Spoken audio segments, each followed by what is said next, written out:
आरे जा रहे अपने काम में लगे, हमारा कोई ख्याल भी नहीं है कौन क्या पहने हैं, कौन क्या ले जा रहा है, किसका क्या नाम है, किसने खाना खाया नहीं खाया, कौन गाड़ी से आ रहा, कौन पैदल जा रहा, कौन सुंदर दिख रहा, कौन सुंदर नहीं दिख रहा। अरे ये तो संसार चौराहा मेला है, भीड़ भाड़ है, इसमें किसको किससे फुर्सत है।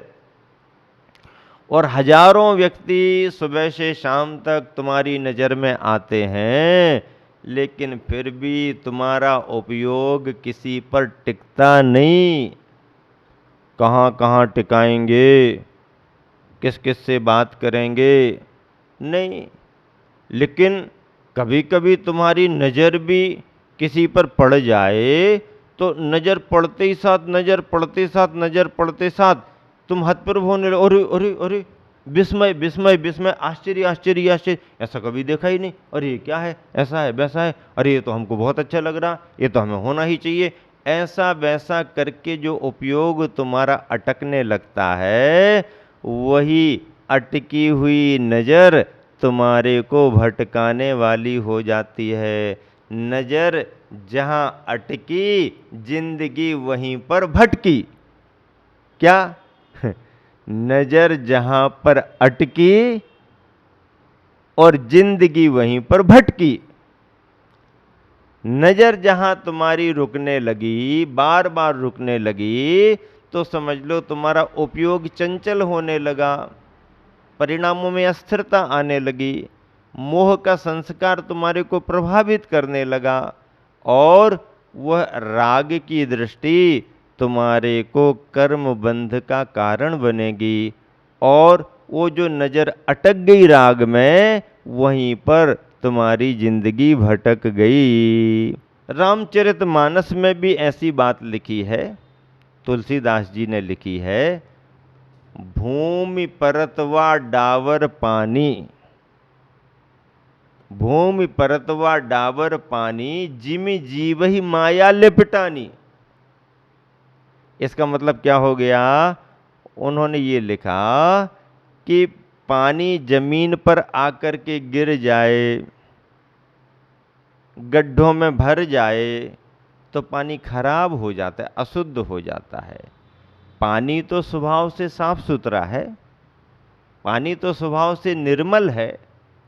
पानी का तो एक विशेष गुण है कि पानी सारी अशुद्धियों को शुद्धि में बदल देता है।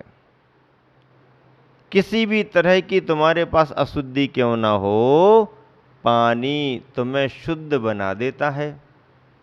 पानी सभी को शुद्ध बनाता है।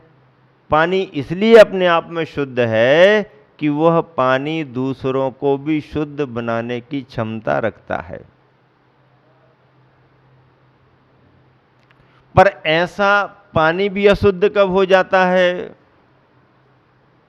जब वह धूल कीचड़ मिट्टी के संपर्क में आ जाए, जमीन पर आकर के गड्ढों में भर जाए, तो जो शुद्ध पानी हमें जीवनदायी बनता है, वही शुद्ध पानी गड्ढों में भर करके, कीचड़ में बदल करके, डांस मच्छरों को पैदा करके हमारे जीवन को कष्टदायक भी बन जाता है। पानी में शुद्ध बनाने की क्षमता है, लेकिन पानी भी कभी कभी अशुद्धि से प्रभावित हो सकता है। बादलों से गिरता हुआ पानी शुद्ध रहता है, लेकिन जैसे ही वह पानी जमीन के संसर्ग में आता है, जमीन गड्ढों में भरता है, पानी अशुद्ध प्रकृति का होने लगता है। क्या कह रहे रामचरितमानस में? मानस में ये कहा गया कि जैसे पानी जमीन पर आकर के अशुद्ध होता है, वैसे ही जिमि जीवहि माया लिपटानी, ऐसे ही जीव शरीर को धारण करता है तो इसमें माया का संस्कार, राग द्वेष का संस्कार आने लगता है। भूमि परतवा डाबर पानी, जिमि जीवहि माया लिपटानी। लोग सोच रहे हैं गर्मी चल रही है, गर्मी चल रही है, बादल दिखाई नहीं दे रहे हैं, मानसून कब आएगा विचार कर रहे हैं। अब मानसून भी धीरे धीरे आगे बढ़ रहा है, बढ़ रहा है, सुन रहे हैं, उठ रहा है, उठ रहा है, बढ़ रहा है। अब थोड़ा लेट हो रहा तो हो रहा, लेकिन आ तो रहा है।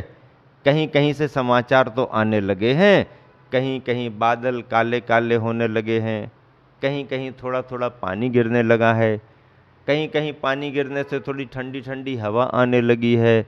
अरे भाई, 9 तपा इस बार के अच्छे तपे हैं।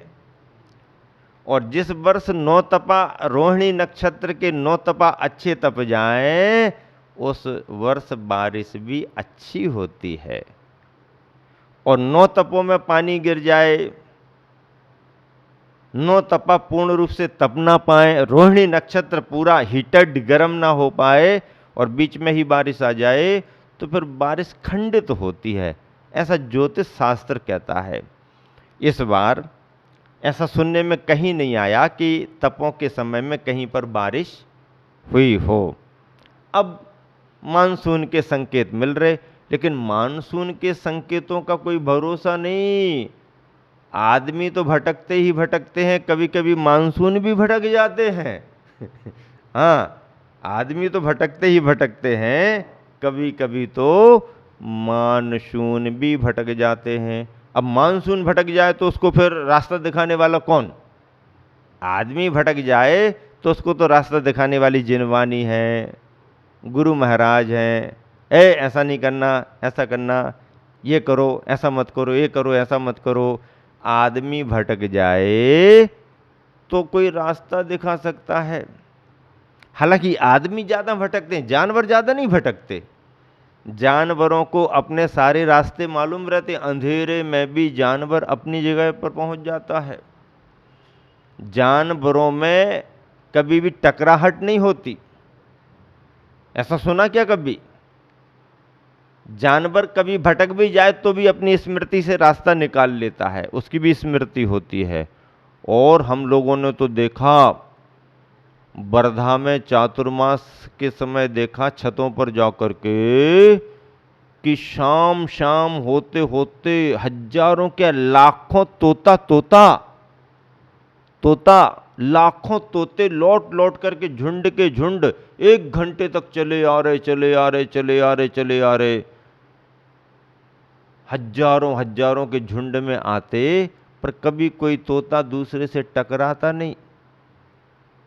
अपनी अपनी जगह जाकर के अपने अपने वृक्ष पर, अपनी अपनी डालियों पर, अपने अपने स्थानों पर थोड़ी देर चहल पहल करेंगे और शांत हो जाएंगे। जैसे छोटे छोटे बच्चे करते ना, गर्मी के समय में गर्मी लग रही है तो बिस्तर बहुत बिछा लेंगे, ये हमारा बिस्तर, ये हमारा बिस्तर, ये हमारा चद्दर, ये हमारा चद्दर, तुम हमारे यहाँ नहीं आना, हमारा तुम नहीं लेना, ऐसा है, तुम अपनी तरफ जाओ, हम अपनी तरफ जाएं। और ऐसा 10-20 मिनट यहाँ वहाँ खूब धमा चौकड़ी करते हैं। और जब थक करके थोड़े से सो जाते हैं तो सोने के बाद कहाँ का बिस्तर कहाँ का चद्दर कहाँ, सिर जिस तरफ किया था घूम करके पैर उस तरफ आ गए, सोए थे गद्दे पर और सुबह चटाई पर दिख रहे हैं। कहाँ से लुढ़क फुड़क करके आ गए, ठंडी लगी तो वही चटाई अपने जो नीचे पड़ी थी ओढ़ करके सो गए हैं। ऐसा ये लोग करते हैं बच्चे। गर्मी में अभी जो आए हैं ना, कहीं कहीं किसी को रात में ठंडी लगने लगी, अब क्या है, पहले से तो इंतजाम नहीं किया, अब चटाई ओढ़ करके सो जाओ, चटाई ओढ़ करके सो जाओ, ऐसा करो वैसा करो। तो शाम के समय सोने के पहले हमारा तुम्हारा, हमारा बिस्तर, हमारी चटाई, हमारा बिस्तर, हमारी चटाई, ऐसा वैसा करते रहते हैं 10-20 मिनट। और जब नींद लगी तो किसका बिस्तर, किसका तकिया, किसका चद्दर, किसकी चटाई, किस तरफ पैर, किस तरफ सिर, यहाँ का वहाँ, पूरब का पश्चिम, पश्चिम का दक्षिण हो जाता है। और रात पूरी निकल गई। सुबह कब होता है? पक्षी चहचहाने लगते हैं, सुबह सुबह की ठंडी हवा आने लगती है, महाराज जियों के पाठ शुरू हो जाते हैं। तो सब खटपट खटपट करके फटाफट उठ जाते हैं। कितनी देर का ये हमारा तुम्हारा आंख खुली है, तो हमारा तुम्हारा सोने के बाद में संसार किसका है वो जाने, किसी का नहीं। ऐसा होता है। तो आदमी भटकते हैं, त्रियंच पशु पक्षी नहीं भटकते। अभी नौगामा में थे, पिछले समय में देखो नौगामा में संत भवन के बाजू में ऐसे ऐसे ऐसे मिट्टी के ऐसे बने, सुबह सुबह से निकलते हैं, शाम को आते हैं। वर्धा में शाम को सब लौटाते और सवेरे होते होते होते होते होते होते जैसे बिल्कुल सब अपने अपने काम के लिए निकल रहे, काम के लिए लाखों चले गए, दिन भर कहाँ पता नहीं, शाम को फिर।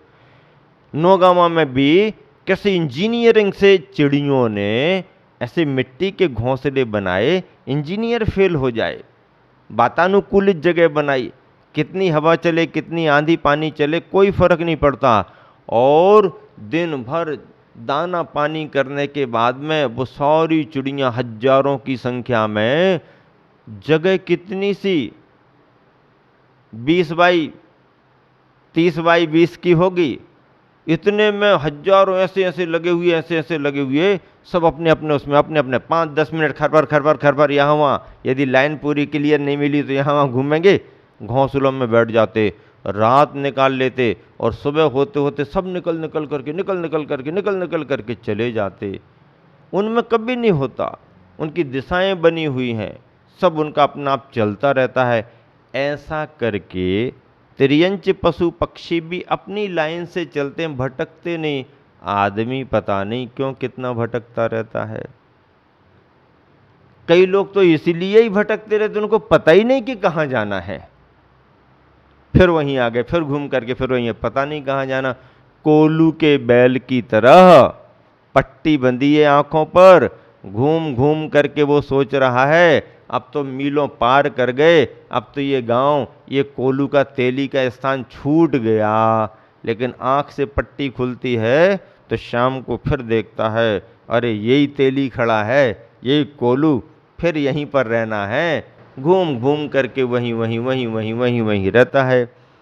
ऐसा करके देखो, दर्पण क्या बतलाता है तुमको?